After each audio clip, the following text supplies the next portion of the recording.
विवादित बयान नहीं है, ये सब बीजेपी का तकमा है। इसके ऊपर हम कोई टिप्पणी नहीं करेंगे। हमें बंगाल के हर इंसान जानता है, ट्रू सेकुलर पर्सन हम हैं, हम हिंदुस्तान के हैं और हर मजहब, हम अपना मजहब को पूरा मानते हैं, दूसरे मजहब को इज्जत देते हैं। इसलिए हम दुर्गा पूजा, काली पूजा सब करते हैं, मैंने आयोजन करते हैं। Wake up to reality.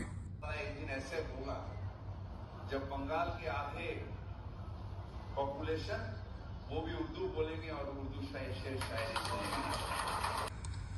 किंतु যারা দুর্ভাগ্য নিয়ে জন্মেছে, যারা ইসলাম নিয়ে জন্মায়নি, তাদেরও দাওয়াত ইসলাম अर्थात इस्लामेर दावत।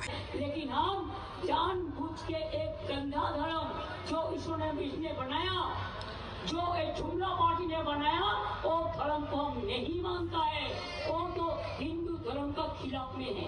আমি একটা কথা বলি, শুরু মুখে কি বলেছিলাম আমরা যে রোজ আমি কারণ আমি তাতে কি যায় আসে, ওর নিজের ওপিনিয়ন বলেছে। আপনি কি সমর্থন করেন? আমি এসব দেখিনি, শুনিনি।